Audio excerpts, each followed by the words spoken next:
Hello, welcome to Rabbit Holes with Aaron. I am Aaron, the host of this wonderful, tremendous podcast. And with me today, as my guest, I have the lovely and beautiful Jill Evans, who is also my bride.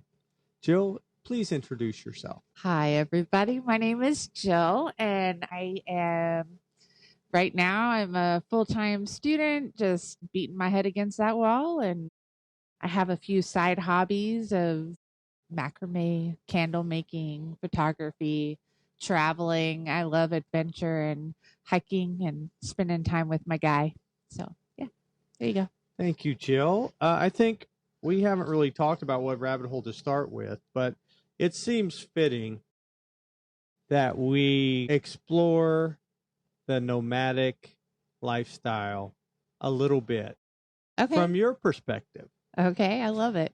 Because in the episodes leading up to this one, we've had Cameron, my friend who lives in a van, his perspective, and we haven't heard this podcast yet, but we also have. I really enjoyed your episodes with Cameron. Those were great. Yeah. Cameron's hilarious. Well, thank you. And we also had And Brian on Sorry. here. You are hilarious also. I'm sorry. That's okay.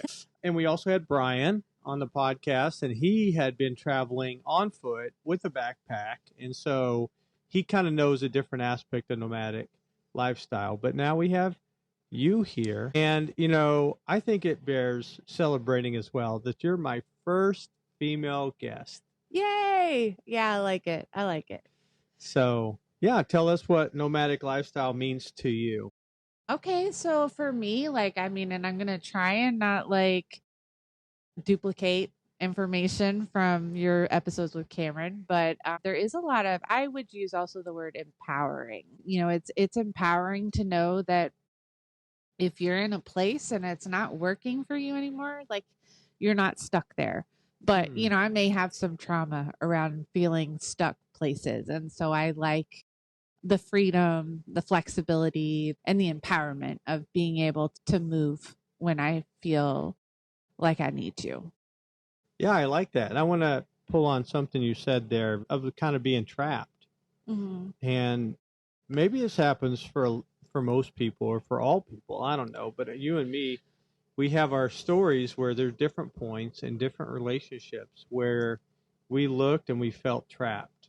Like trapped in a marriage, trapped in, and maybe a toxic relationship. And it just doesn't seem like there's no way out, and you've got to keep repeating the same, patterns, and you're stuck there, and stuck is another word for that. And yeah, and like nomadic lifestyle, for me, it seems like, and you can tell me what it's like for you in a second, but like for me, it's like a light bulb comes on and says, I don't have to live here anymore.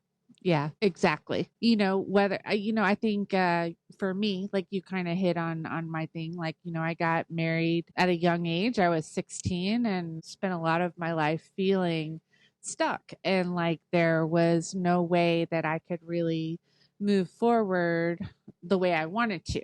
But it was a slow crawl out of the hole I kind of dug for myself. And so, so oftentimes it did feel like in relationships, I felt trapped. Now, a lot of that, it was me, right? Like my own fear of leaving, what would come with leaving those relationships, with my first marriage, I had kids, and I really, really wanted my kids to not grow up in a divorced home. And that was something, we've talked before about the things that we promise ourselves when we're young, like this will never happen. And so that was kind of a stake I put in the ground, that I refused to let my kids grow up in a divorced home. And then, I found myself really having to contemplate that decision in the best interest of everyone. Then, I got remarried, and it was more focused around financial security and the ability to support myself. My daughter was entering into her senior year of high school, and I didn't want her to feel the ramifications of yet another, divorce and upheaval of, moving homes. But we managed it, and I think she grew from the experience.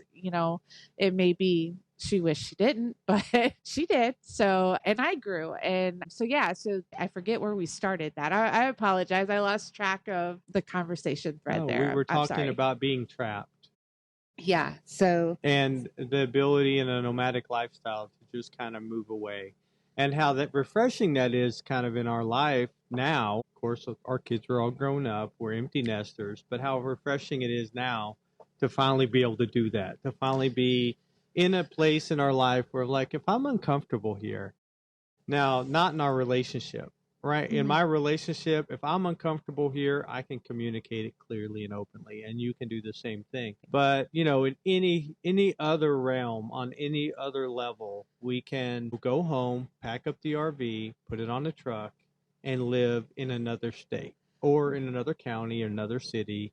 And we've lived in quite a few cities. But go ahead. right. Or like in our experience and adventures, like we'll get somewhere where it's not looking very good. It will be like, well, we live here now. And so that's just, it's kind of a, we joke about it, but it's kind of a fun way to embrace that adventure, unforeseen things happening, like your truck breaking down, or your little toggle switch on Google Maps got switched to avoid highways, and you find yourself on an icy mountainside. I mean, they make for great stories. Yeah, that's a good story, and I want to talk about that one for a minute, because that one makes me look good. No, I mean, it does, but I mean, you got mad skills for sure, and I was just praying the whole time. well, let's Except take when it I back. was pushing Let's the tell the truck. stories for our listeners here, that, like, we were on our way to California. It was a business trip because I was going to sell pottery at a place in San Jose. And so we were on our way out, and I was feeling kind of sick one day, but we had to keep moving, right? We had to be there on a certain day. We had to keep traveling.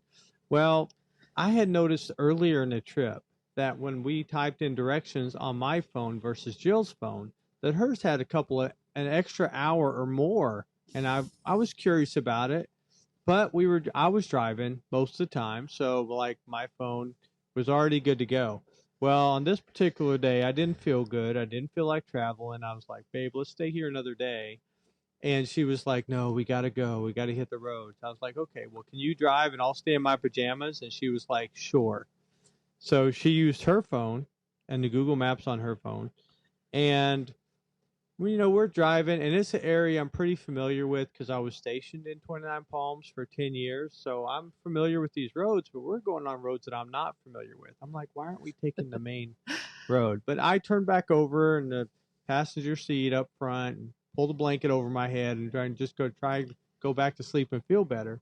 And she's driving away and driving away. Well, I peek out again, and I'm like, I wonder why we're not getting on the interstate. Oh, well, whatever.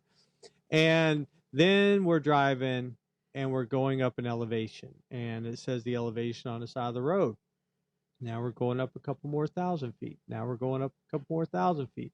Now there's snow on the side of the road. Now there's snow across the road, and ice and all kinds of stuff. And Jill's like, babe, I don't know where I'm going, and I need to turn around. And we're pulling at the 29-foot Travel bumper trailer. pulled travel trailer behind us. And so she was like, I don't know. I don't think I could turn around in this. Well, because it was a parking lot. 2-lane mountain road. And so I Right. finally pulled into a parking lot that was covered in several feet of snow. Snow and ice and water and a lot of cars. And there was just nowhere to turn around. There was a line of cars behind me, and I could tell they were getting agitated. And I felt out of my depth. So, yeah, I woke you up, and I was like, hey, can you take over, please? I was in my house slippers. Yes. And I got out and walked over to her side of the truck, and we changed sides, and my feet got soaked, and ice cold water, of course. And then we're like, okay, well, I'm just going to keep driving on this road because turning around that parking lot wasn't happening. And there were cars behind, and there were cars coming in front. And I was just like, well, how bad can it get, right? And so we keep driving and keep going up in elevation. And now the whole road across from one side to the other is covered in snow. And there's people making snowmen on the side of the road. Well, and they're blocking all the little turnout Oh yeah. things, and we're so long, there is nowhere for us to turn around, even if they hadn't been parked in Yeah. those turnouts. But I think the alarming moment came when we passed the guy with the 2x4 that was like inching his way down the icy road, and we were going up, and it was like, okay, so I guess we're doing this. Yeah. So we realized And at I that think it point. was, sorry, the tallest mountain ever, it felt like. Yeah. So we passed this guy using a 2x4 to go up a hill, and we were going down the hill, and we were like, well, I guess we're probably not going to be able to turn around and go back that way. So we were committed. But we came up to this one icy hill, and yeah, and I saw it coming, and I kind of gunned it going down the hill to try and make it up the other side. And we made it to kind of the edge of the top of the hill. And then the truck wouldn't pull anymore. Yeah, we were just stuck there in a little bit of a rut. And and then you kept pushing the gas, and the tires just spun. Right. And so I don't know. I was like determined we were going to get off this mountain. So I was like, I'll get out and push while you hit the gas. And lo and behold, it worked. And Yeah. it was just enough momentum, but there was a little bit of sliding toward the edge of the cliff, and me running after you because you couldn't slow down to let me in, and till you got to the crest of the hill. And Yeah. and then so that was, we almost did not survive that, literally. Well, yeah. And and there was a point when I'd given up almost all hope, and there was only a shred of it. And I looked at Jill, and it was one of those moments when I said, well, I guess we live here now in the middle of a state highway on top of a mountain.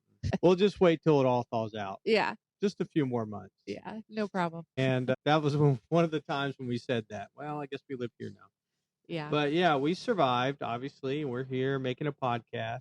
And we even made it to California and had a great visit, and made sure, well, and as we were coming home, it was when a huge ice storm was going across the country. Yeah. And so we did think on our way home, we may not make it out of California. We had to drive all the way back down to the southern part to be able to and avoid that mountain range again. Yeah.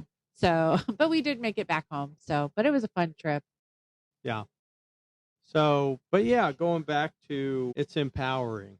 And in that way, it seemed like we were trapped on top of that mountain, to bring up just another topic. And, we just kept pushing through, doing what we could do. And we eventually got over that mountain. And there was a lot of times we almost died on the way down from that mountain, but we didn't. And we made it. And I gotta say too, hats off to you, because like you were so calm and cool, like you always are in these situations of what feels like life and death. Like you're just so like calm, and I worry, but like I just listen and do what you tell me to, and usually it works out. Or I mean, it's always worked out. I guess there's not been a time we haven't died yet. We haven't. So yeah. So it, but yeah, I could see, like, having been in previous relationships, a high stress situation like that could easily unravel into bickering and fighting. Yeah. And kind of, and I think to your credit, maybe what helps is you kind of tune me out. If I'm like, what about this? What about that? I'm so scared. I'm so worried, and you're just like focused, 100% focused. Don't slide off the road down the mountain. That was kind of my main focus. Well, thanks, babe. Sure. But yeah, it's like, and I thought about being trapped, something else we talked about, and the freedom we have now, but we've been trapped in the past. Mm-hmm. And I like something you said about how we were so afraid, and that actually our fear kind of trapped us. Right. And there's always the fear of the unknown. What happens if I go through this force? Where will I live? How will I make money? Will the kids grow up traumatized? That takes me back to a hard moment in my kids' life where their birth mom left, and it was me and them, and they were, my son would cry every night. I want my brothers back, his half brothers, and I want my mom back, and I want this, and Like all I you could do was pray for him, cry with him, give him a hug, and say it's going to be okay, and tuck him in, you know. Right. And but that, yeah, there's a lot of fear holding us back, making us stay in a bad situation. Yeah, man, that fear, it definitely, when I look back over my life, I see where so often when I let fear make the choices for me, like in a lot of ways, it made things more challenging than they had to be. I had to overcome a lot of fear before I could make the decision to do, what I already knew was right. But it was like climbing out of these cobwebs or out of a pit before, Mm, I could get myself to that place. And then, once you get there, it's kind of like, okay, if I take this one step at a time, like I can figure this out, yeah, and I know like even, especially in speaking to the nomad life, I had to quit the highest paying job I'd ever attained in my life. yeah, Loved where I worked, the people I worked with, and I chose to walk away from and the financial security that came with that. yeah, You're retired, you get retirement pay and disability. I was making a great paycheck, and that made for a wonderful budget for me to play with. And yeah, so we had to take a serious pay cut in order for us to go on the road, and that took a while for me to like really come to the decision on that, though not as long as it had on previous life change choices. But yeah, and then once there's like no looking back now. I'm like, wow, this is awesome. Yes. well, good. I'm glad you're enjoying it so far. Well, did any of the other, what else about nomadic life um, comes to mind? Oh, well, I mean, like kind of like what y'all talked about, like the purging of just all the things, the realization of like how much society puts emphasis on material possessions, and just it like you don't know how imprisoned you are until you're released, right? Until you put those things away and say like, well, I don't need all this stuff, and Yeah, all the things that come with it. And, I mean, you look at, yeah, it's nice to have a yard, but you got to have a lawnmower to mow it, and weed eater, or you got to pay someone to do it. And, it's yeah, just like there's so much that goes into being stationary. Like, even in our RV, if we're stationary, like, we still have like little things we have to, clean up the outside and, all that stuff. So I don't know. But yeah, so a lot of freedom from things, but I still have my things that I won't let go of. One of our biggest challenges was my wardrobe because RVs are not known for having large storage or closet space. And in our first one, an act of love from you for me was like making almost a walk-in closet of the second bedroom. Not that I am not like a fashionista, person. Like I yeah, feel like I have just normal amounts of clothes. You got your work wear, your athletic wear, your casual, and all that. Even some formal church clothes, and um but nothing crazy. But it was definitely a lot more than what was able to go into the RV. And then our RV now, like it's good. We learned to like alternate our wardrobes yeah. summer and fall. So Well, what she's talking about, and for those who don't know, and anybody could do this. You probably already do this if you have a small studio apartment or something else. But it's definitely a resource in RV life to be able to, take those vacuum bags, go through the weather changes to springtime or summer or something, and you take all your winter clothes. Well, you take all your summer clothes out of the vacuum bag, and then you put your winter clothes back in the vacuum bag, and then you throw it underneath in pass storage. through storage Yeah. on the RV. And you never know when you're going to be somewhere super cold, so you still have it here. You don't put it in a storage unit.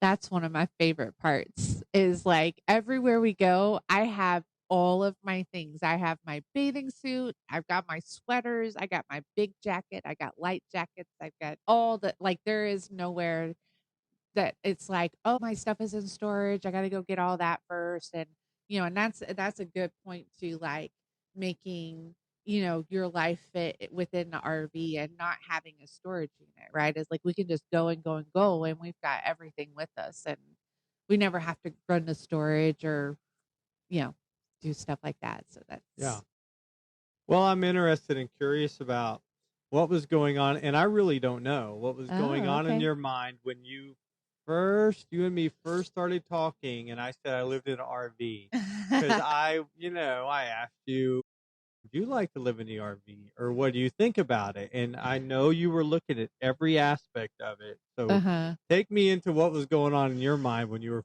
first looking at moving into the RV with me. Okay, yeah. Well, so I had gone on a trip previously with my mom and my stepdad and my kids and then my stepkids at the time. And I loved it, right? I loved our experience outside of a few adventure. I don't think you can go on an RV trip without having an adventure story, at Yeah. least one. But anyway, so even though we had a few problems, I still really enjoyed the whole lifestyle of it, right? And so there was a part of me that like I had this plan that when I got to retirement age, like I would love to do that, go off and travel the world or not the world, obviously, but the United States, let's say.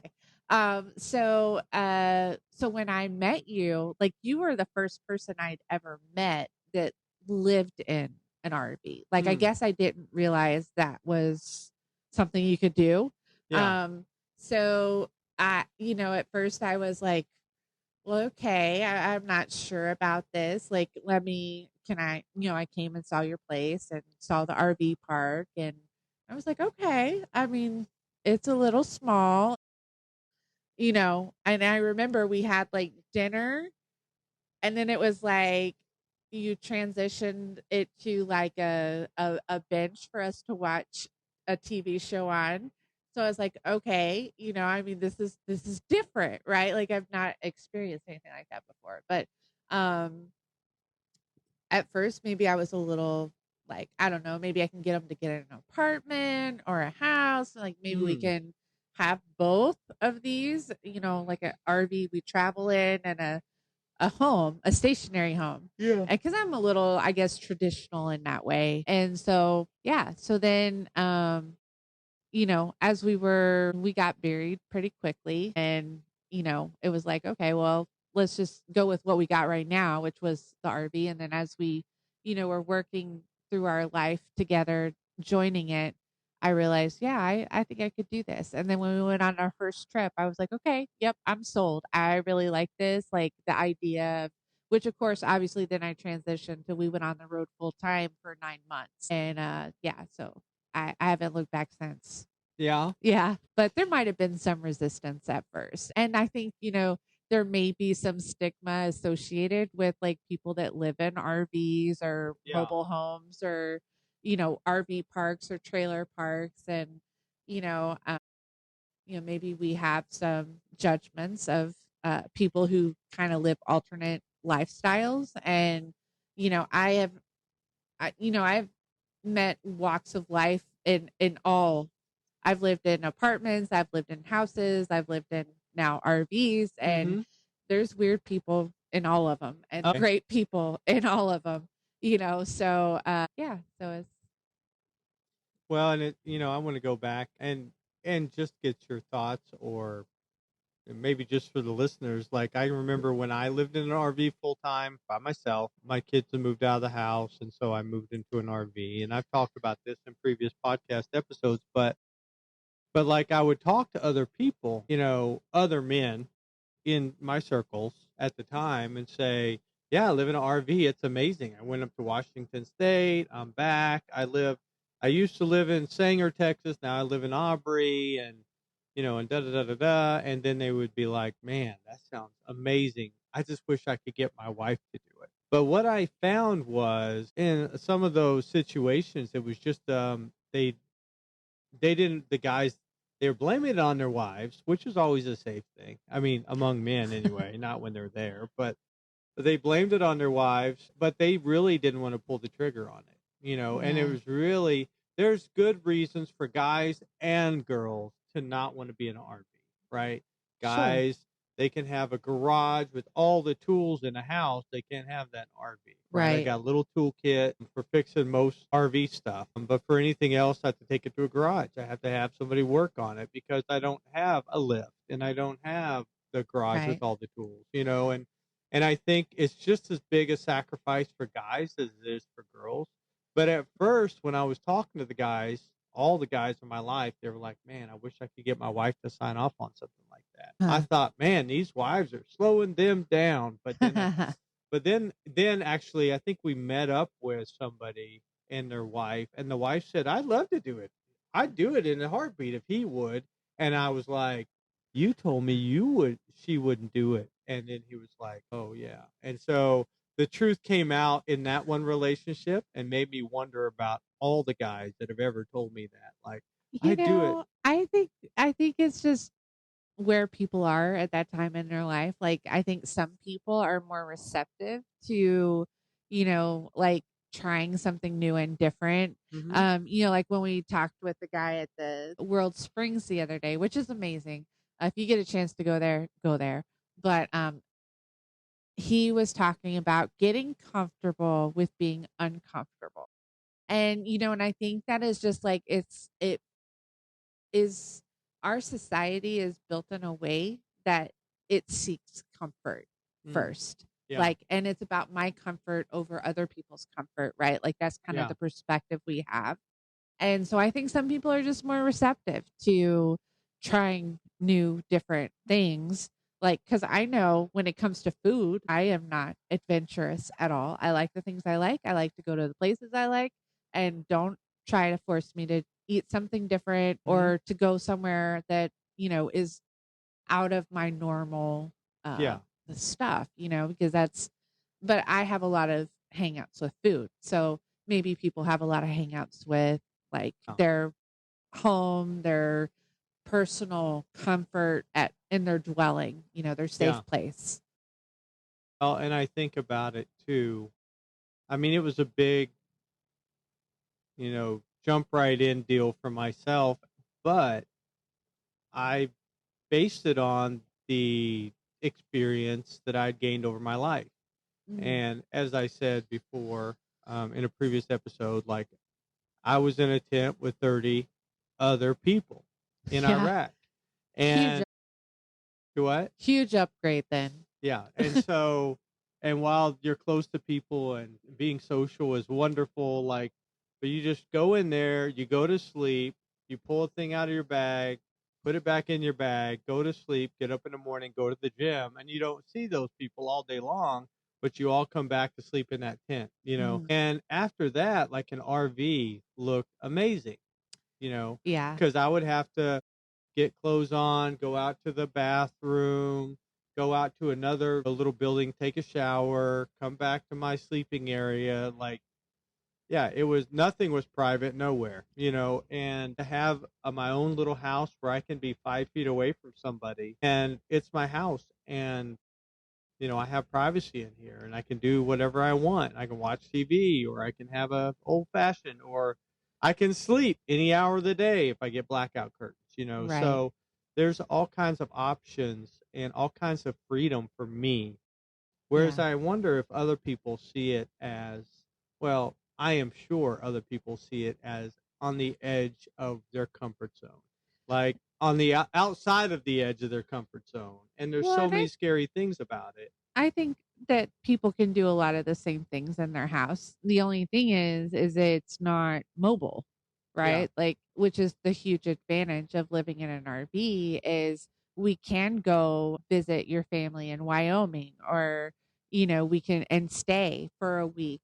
Um Yeah. or we can, and we can pick up, but when we travel, we have our own bed, our own shower, our own bathroom, like, because I need frequent bathroom stops when we're traveling, and you just pull over and I can go use my own toilet, which is awesome to me. Yeah. And of course, like having all of my things with me no matter where I go. And I think that's really the only distinction between, a traditional sticks and bricks home versus, an RV Yeah. or a van life or, which there's different limitations for. Like, was telling you the other day, like, I didn't know that people would, sleep in their cars, like camp in their cars and Yeah. travel. Like, that wasn't something that ever occurred to me. I knew there were people that lived in their cars because they had to, but like the idea of like, oh, let's just sleep in our car, you know, camp out in our car. Like, I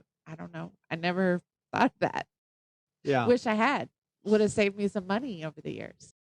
Well, and I'm not surprised because there's things we all have things we can't see, the unknowns, right? The unknown unknowns. And we don't know until we get in that situation, just like me and my bathroom story. Like I was driving hundreds and hundreds, thousands of miles before I realized I could use the bathroom in my RV anytime I wanted. And I was like, oh my gosh, this is so perfect. But I had noticed it I owned the RV for 2 years, and I hadn't Oh, noticed wow. that I had a bathroom there I could use anywhere on the road. Well, and I remember you telling me on one of our early dates, like how awesome it was that your toilet's always with you. And I Yeah. thought, okay, I've not thought of that.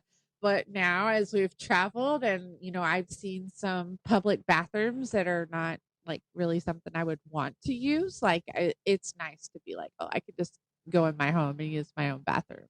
Yeah. But there's sometimes like, you want to get out, walk, do something different. And so it's easy to go in a rest stop or for a little something different, a variety. Yeah. A variety of bathrooms. Yeah.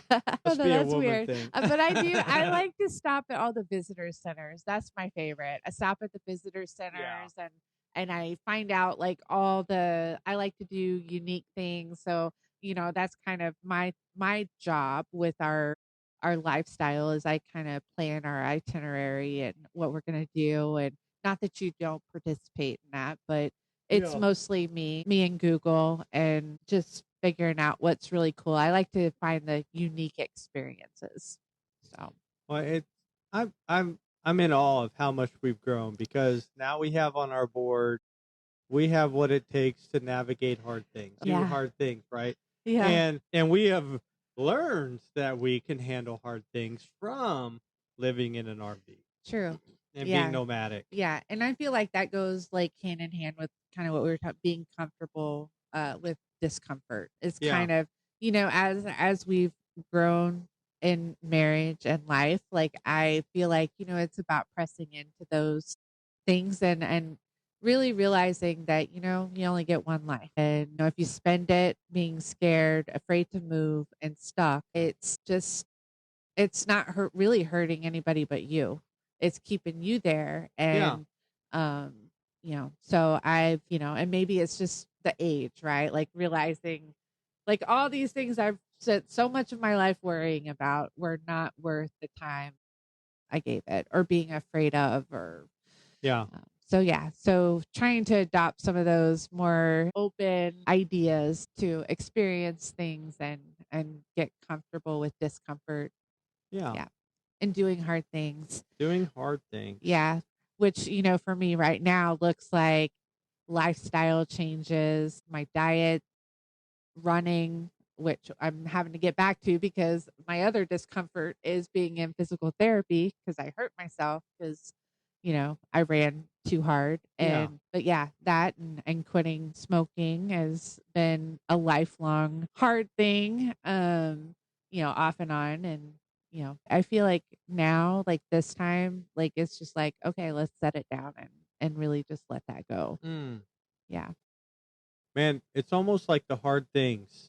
They look impossible or at least very challenging. But when you rack up quite a few of them, you start to wonder, well, what are the hard things now? You know? Yeah.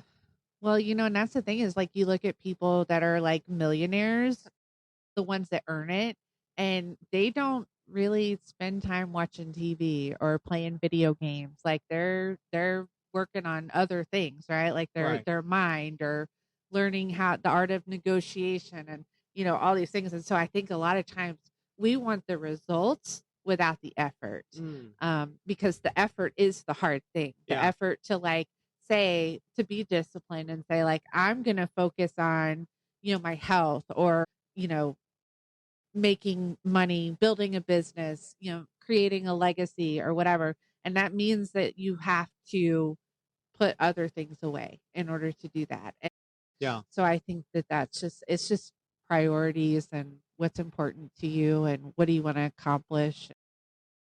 And that segues nicely to something I thought about that we haven't talked about at all, and that's identity. Oh, yeah. Like, and how much you can grow your identity And change it. and change it. Yeah. And there's a lot of, I went through a counseling program and learned about gender identities, and people are like taking apart what it means to be a man and putting together back pieces and reassembling. So a man can like to cook, and a man can, and in our modern age, I've been a single parent as a man, and I've cooked and baked and cleaned and vacuumed and did all the woman roles in my single parent years, and even in the Marine Corps by myself in my barracks room. Nobody cleaned for me and stuff like that. But Which, I think now it's so interesting that everything you experience teaches you something else about yourself. yeah. What were you going to say? Well, I was just gonna say that, oftentimes I've heard the term weaponized incompetence.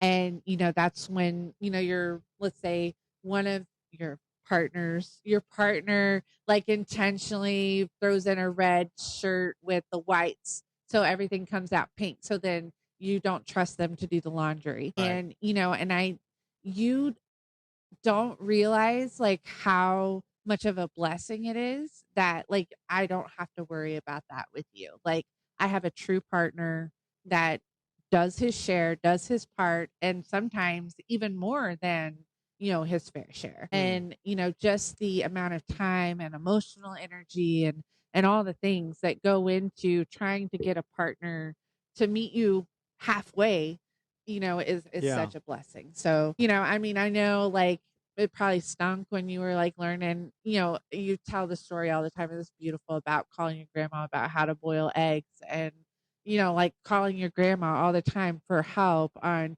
how to be a parent and take care of a household.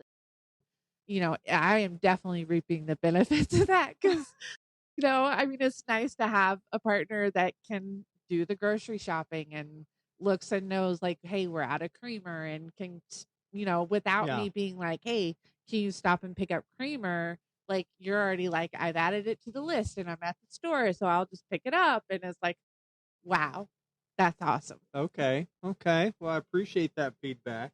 Gonna make me blush, my listeners. But yeah, so identity and nomadic lifestyle, and Sorry, I got off track. no, that's fine. I mean, I guess you could talk good about me all day long if you Yeah, want. My head won't blow up like a balloon and fly away, so that's good. But yeah, and coming from you, it's really powerful too. good. I'm glad. But identity, and Mhm. how we gain identity, we can change our identity. Like, and I've really been thinking a lot about masculine identity, like what it means to be a man. And I'm around other people and other men, and I'm surprised by the things they won't do, the things they won't eat.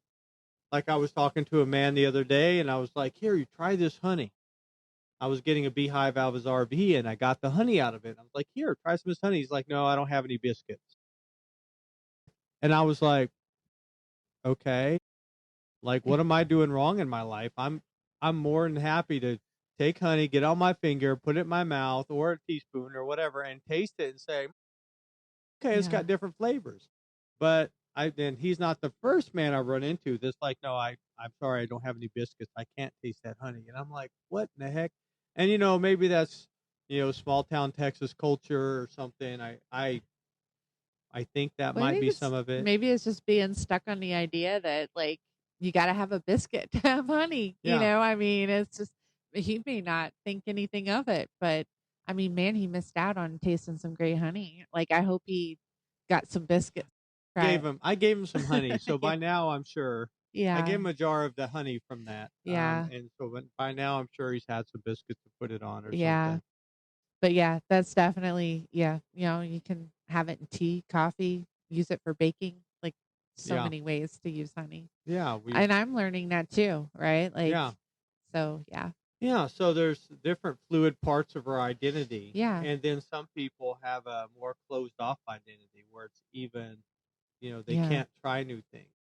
Yeah. No, a guy wouldn't do that, and I'm a guy, so I can't do that, Right.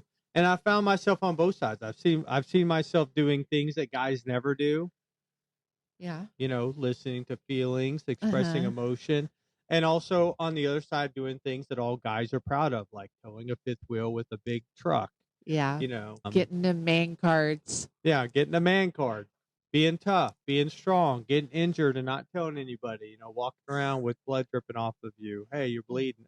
Well, Okay. and that does, I mean, I know it kind of connects back to the whole nomadic life. Mhm. Like, that is something to consider. Like, if you're not like a handy person or willing to, research and watch YouTube videos. And I mean, there are a lot of things that can go wrong with an RV. It's not really made for full time living. It does require maintenance. And so, and if something breaks, it's usually really time consuming or can be costly, especially if you need a repair place to make the Yeah. repair. And they are inundated with people needing repairs to their RV. So if you're living in it and it's going to be 3 months before they can fix your slide out because you don't want to take the time to try and figure out how to fix it yourself or don't think you can, like that could be a problem for RV life. So I know you save us so much money and fixing the truck or the RV and you know yeah, so I always love, and you're always doing those manly things. It's fun when you earn your man cards. Yeah. Well, and that's one part of it. And it is, but it is keeping your identity open to learning new things and becoming a completely new and different person. Well, and it makes me wonder if like a lot of times as children we're kind of, whether intentionally or not, like you're not getting into blaming people or anything, but if you're kind of talked to with limiting your abilities of what you are capable of, Yeah. I could see where someone could get into like an identity of like, I'm not capable of learning new things. Or, I know one thing for me sometimes when I'm, faced with like trying to fix something myself or figure it out is like, well, what happens if I mess it up beyond repair? If I mess it up beyond repair, then I'm going to have to replace the whole thing. Like, I would rather have someone I trust, like, just fix it the right way and not risk that it's just gone forever. But then, as some of our things, I'm like, oh, I hope he knows what he's doing. Like when he's, changing the oil or the brakes or, Yeah. doing something to the RV. But like, I mean, we'll figure it out. And that's what you learn as you do try to figure things out yourself. Is like, it's usually not the end of the world and you can The overcome whatever the challenge is. Yeah, I was gonna say the fear is the hardest part. Yeah, it's The powerful the fear. fear of just like you were saying, what happens if I break this? What happens if I can't fix it? What happens if I get in here and it's harder than I thought? Or what if I broke it in the process of trying to figure it out? Right. You Or know? I forgot where the screw came from. Like that would be Yeah, my biggest thing is like I would not be able to remember the order or where things go or whatever. But one thing, that we've learned to try and do is take a picture of it like as you're yeah. going. And, that way you can refer back to those pictures to help you, put it back together. I don't want to scare anybody off of Yeah. being a Sorry. I nomad. would not. And I'm not saying you are, but I mean, I've been talking about fear and some of the things that can happen, and I'm sure that pops up in everybody's mind. But I've seen a lot of people, and I'm sure we all have through YouTube and stuff, who are trying it out Yeah. and they get stuck and they get broke down. And sometimes they have to hire somebody, and sometimes Mhm. they figure out all they needed was a cross tip screwdriver and they fix it themselves, and Well, and most of that the is time, one go ahead. thing too, that there is a community available for RVers. Like there's a whole community of people that live in their RVs full time. So there is a distinction between living in an RV and being stationary and living in an RV and being mobile. So, but for both, there's several Facebook groups that are awesome resources. If you're interested in Yeah. investigating, definitely. But if you need support, help, advice, I mean, sometimes you get snarky advice, but that's anywhere on the internet. So, Yeah. but yeah, sorry, I interrupted you again. My apologies, babe. No, it's okay. I don't remember. But yeah, so it's not as complicated. It's usually not as hard. It's usually the hardest part is sitting down with your screwdriver and deciding to figure it out. The You first step. YouTube videos, and like calling it a lifeline, just like the old Who Wants to Be a Millionaire. You call Yeah. in a Yeah. lifeline, and you know anybody that knows me know they can call me, and I'll try and help them over the phone with their RV problem. Yeah. And I can at least refer them to people that can fix stuff. Yeah. Yeah. So That's that's awesome. important too, the lifeline. And RVers are looking out for each other. It's amazing. And we've been around the country in all different RV parks, and people have always been really kind and nice. And you think you're going to be like, it's really close to like, thinks you think it's really close to like a mobile home park, Yeah. where there's like nothing but bad people and maybe some crack Drugs, and drugs, prostitution. prostitutes.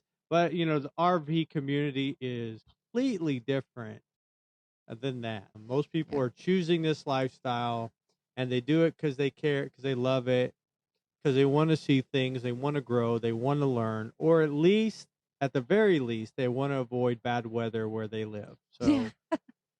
So, Or see cool things, interesting things. And yeah, that's something, I did road trips a lot as a kid with my mom. And, it gave me a love for being on the road and, not missing those things that like you miss when you take a flight somewhere and yeah, then you investigate a city and do all the cool things there. Like yeah. you get to do things all along the way. And I just love that. And are there times on the road where it's like hundreds of miles of, cotton fields?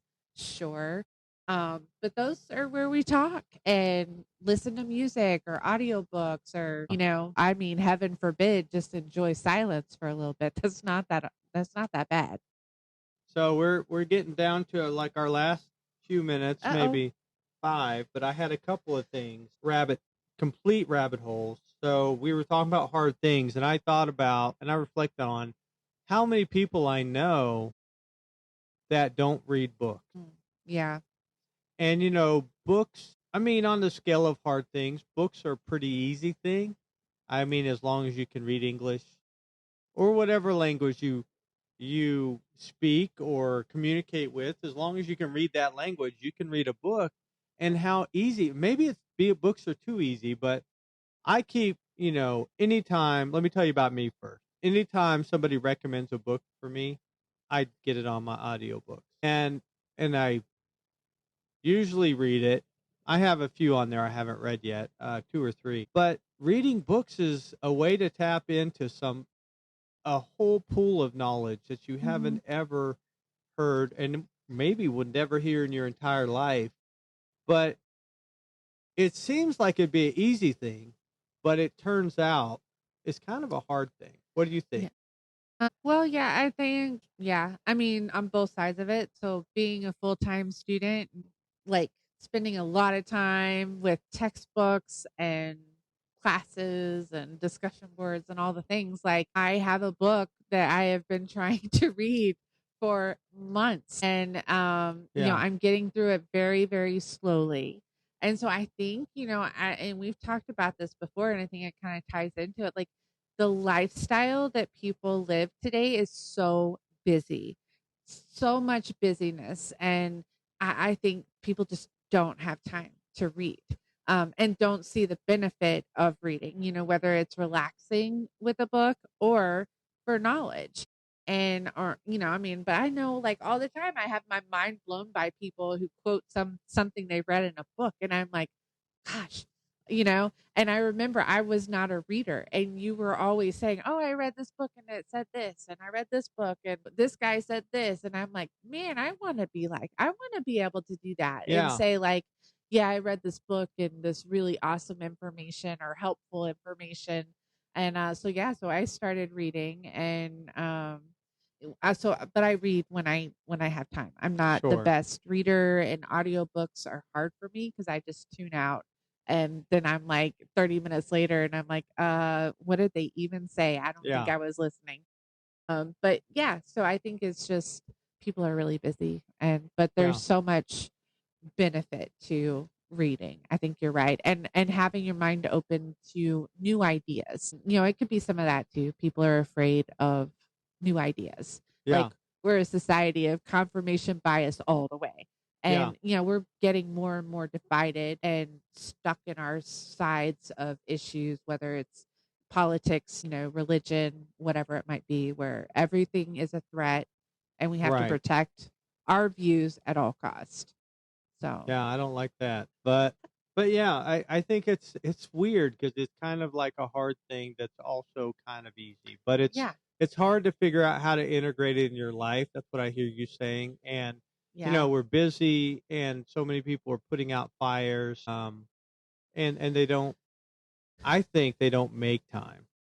But that goes back to the idea of discipline, where it's like discipline is doing something that may be boring for you right now, but that's going mhm, to help your future self out, right. a Well, lot. And go ahead. well, I was just gonna say, I just think a lot of times too, like especially the way technology has evolved, is that Netflix, TikTok, like it's so easy to just like, yeah, like and spend all your free time doing that. And I mean, because like I can be honest and say, like, sure, I'm a full time student. I don't have time to read for leisure, but I have plenty of time to scroll on TikTok and send you, TikToks and all that. So I mean, it's just I think you're right. It's discipline. It's a matter of priority, seeing the value in something.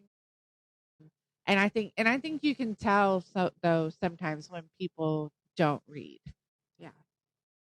Well, and to close out, I had this interesting idea. Tell me what you think about it. Like, Uh-oh. we could list some of the places we've been. Okay. Okay. Like, I was thinking of the roller skating museum Okay, yeah, that was fun. in Nebraska. Uh-huh. What do you think? So are we going with like some of our favorite places Well, or just just like maybe just as fast as worth we can, worth the share some trip? Okay. places. Thor's Well in Oregon. Amazing. What is it? Oh, Thor's Thor's Well. Well. Yeah. And Yeah. Crater Lake. Okay. Yeah. Gosh, my brain. Palo Duro Canyon. Yeah, well, the trauma was slowing you down. Yeah. True. And let's see. We went to Um, our very first road trip with the RV was to Arizona, Oh Phoenix. yeah, hot air balloons. That Yeah. was amazing.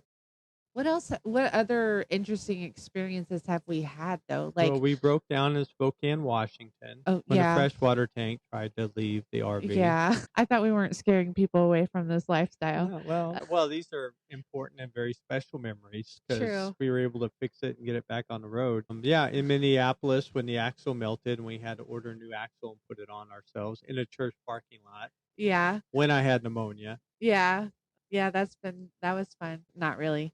Let's see what else. I'm trying to think. Door County in Wisconsin. Yeah. Cherries.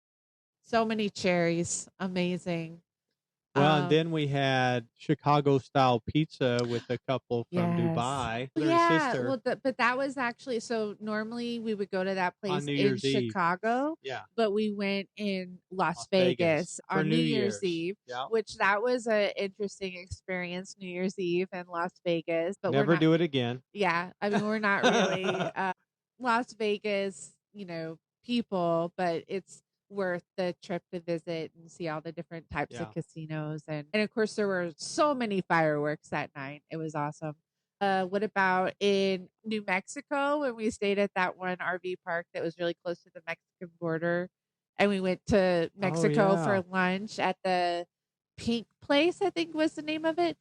The most amazing margaritas for like $1 each or something. It was crazy. Yeah. But it was so good, so much fun, and just kind Yeah, of, we'll never forget at RV park. We're trying to yeah, find a way to go back. We got there on Christmas 2 years ago, yeah, and they had a Christmas dinner, and they invited us right in. mhm, There's wine and Christmas a dinner, potluck and that, then they had a schedule of, like we were talking about, going to lunch in Mexico yeah, I on think they do that. It's Tuesdays. like every Tuesday or every Thursday. Right. They all go together, and yeah, so that was a lot of fun. I enjoyed that. And of course, you got all your beaches, right? Like Destin, Florida.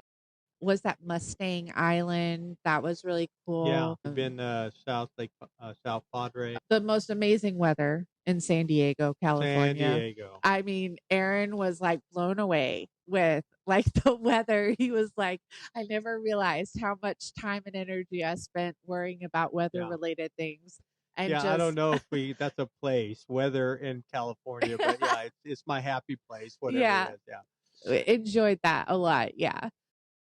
There was that what was the name of that place in Washington? It was like something tongue. But it was like we could see Canada like just right there. Yeah. I'm trying to remember. It's something with the word tongue in it. Uh, but you go on and I'll look it up. Well, I think I'm running out of places. I mean, there's plenty more. Oh, we went to the Bob Ross Museum. That Yes, was I love fun. me some Bob Ross. But I'm a little conflicted on that because you know what I learned about that is that he was in partnership with some other people that kind of took over his estate, and so like they make all the money off Huh. of him and not his family, which makes me a little sad, but I really enjoyed that museum. So I don't know, I'm a little conflicted. Yeah. I'll put it out there, you decide what you want to do with it. Yeah. We respect autonomy here. Well, and you know what we'll do now is actually Oh, just, Idaho.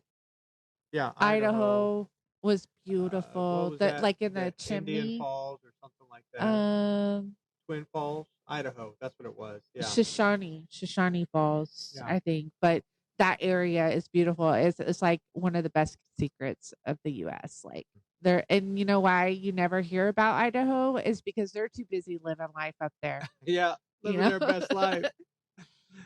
Well, let's go ahead and get ready to go.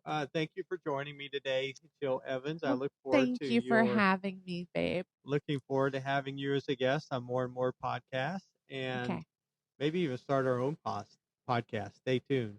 Right. Yeah. Maybe.